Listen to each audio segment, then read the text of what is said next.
When I first came to the University of Washington, I didn't quite have a perfectly mapped out plan. What I had was a deep, quiet ache. I felt that too many people were suffering in silence and that no one was really listening or acknowledging. For me, care has always started with conversation, real conversation, the kind that's uncomfortable, the kind that makes people pause, the kind that asks, why is this still happening? That belief is what led me to psychology. But UW is where I learned that conversation alone is not enough, and that realization changed me.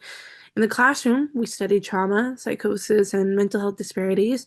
We read article after article describing the same patterns that marginalized communities are being underserved and misunderstood or entirely forgotten. And at first, I felt validated. I thought these were the things I had witnessed my whole life. But over time, validation turned into frustration because we just kept talking and talking and talking, and yet nothing seemed to change.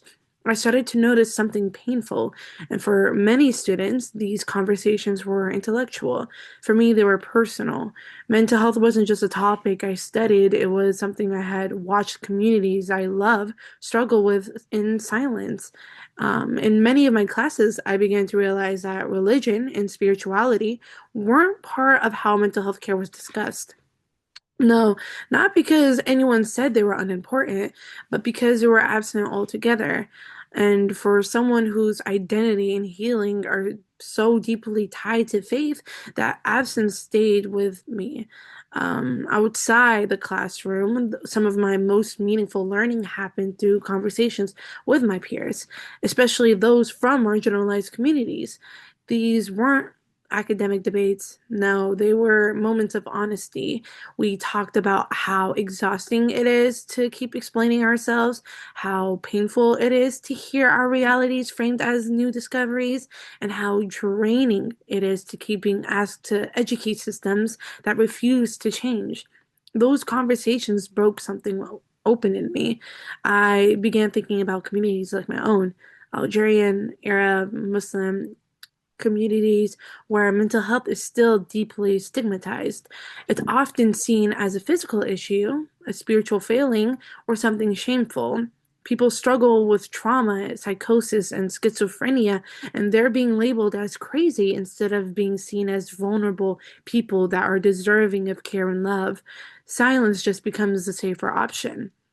UW taught me how to sit with that discomfort instead of avoiding it. It taught me that leadership doesn't always look like having answers. Sometimes it looks like asking better questions and being curious. It taught me to listen deeply, to connect research to lived experiences, and to recognize when systems are failing to the very people they claim to serve. These experiences reshaped how I saw my future. I don't just want to be a clinician, I want to be an advocate. I want to work with individuals experiencing schizophrenia, trauma, and psychosis, and I want to do it in ways that honor their culture, their faith, and their humanity. I want to create research that shows what so many communities already know, that religion, spirituality, and evidence based mental health care do not have to exist in opposition. They can work in parallel. They can strengthen one another. And one day, I do want to bring this work to Algeria, where mental health resources are scarce, funding is limited, and conversations are often silenced before they even begin. I want to help build programs, raise awareness, and even create access to care where there is currently very little. My time at UW didn't just give me a certainty, it gave me courage.